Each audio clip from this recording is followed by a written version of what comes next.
Unleash the power of knowledge and connect with the heartbeat of the African diaspora. Download our African Diaspora News Channel app now on Google Play and Apple App Store.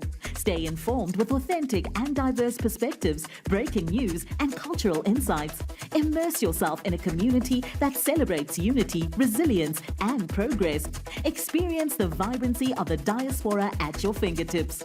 Don't miss out. Empower your perspective today. Search African Diaspora News Channel and join the conversation.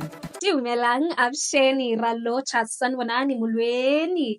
My name is Naledi Mfoloe, and it is my absolute pleasure to welcome you to the latest edition of the African Diaspora News Channel, where we unravel the stories that shape our world and our community. Now, protesters have taken to the streets attacking several foreign embassies, including those of France, Belgium, Rwanda, Uganda, Kenya, and the United States.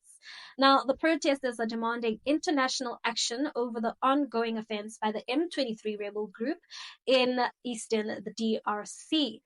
Now, the conflict, which has already claimed many lives and displaced thousands, continues to rage, with the M23 rebels claiming to have taken control of Goma, which is one of the largest cities in the DRC. Now, South African peacemakers are among the casualties, with at least 3 of our own soldiers killed during a recent attack. And while the situation in Goma remains tense, the violence on the streets adds to the growing unrest.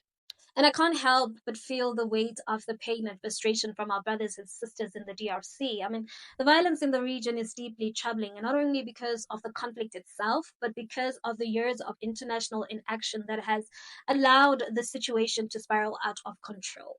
The M23 rebels, who claim to be fighting for the rights of the Tutsi population in the DRC, are just one of the many armed groups fighting for control of the country's minerals.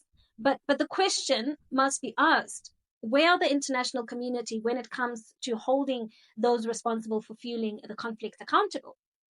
And so the protesters are pointing fingers at the several foreign governments, accusing them of complicity in Rwanda's alleged support for the M23 rebels. And while Rwanda continues to deny any involvement, many in the DRC believe that the support of the neighboring countries like Rwanda and Uganda has only prolonged the conflict. And yet, here we are, right? Watching embassies go up in flames as frustrated people express their anger at the lack of meaningful intervention.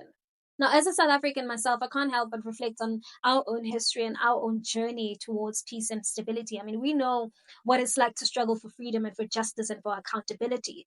The world has stood by as our continent has bled from the colonial era right through to today. So when we see our fellow Africans in the DRC being left to fight alone with no meaningful intervention from the powers that be, it stirs something deep within me. And I believe it's a reminder that as African people, we must take control of our own destiny. We must demand justice, and not just for the people of the DRC, but for all of Africa.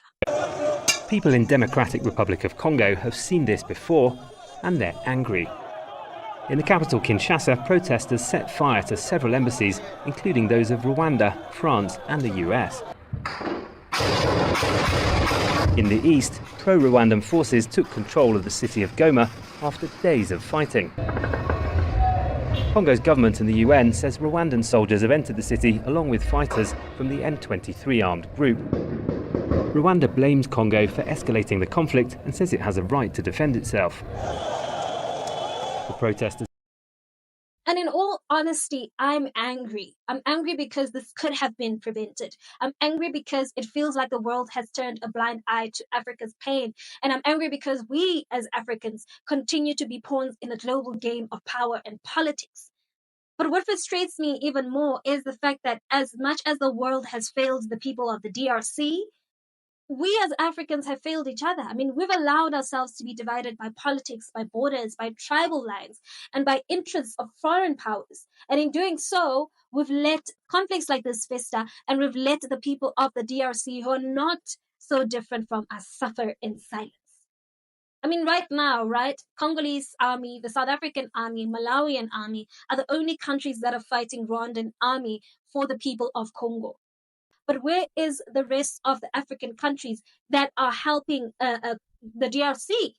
And rightfully so, right? The protesters are not just angry at the international community. They are angry at a system that has failed them, and a system that has allowed for foreign powers to profit off the resources while their people continue to live in poverty and fear. And honestly, I believe that it's great that they are demanding action and they are standing for themselves. Because as Africans, we need to ask ourselves, what kind of Africa do we want to build? Do we want to build an Africa where the pain and suffering of our brothers and sisters go ignored? Or do we want an Africa where we take care of each other, where we stand together and demand justice for those who have the power to make a change? And I believe that the attack on the embassies is a reflection of the anger and the frustration and the hopelessness that many Africans feel about the state of the continent. We have the responsibility, both as individuals and nations, to not only support the people of the DRC, but to advocate for a more just and peaceful and accountable Africa.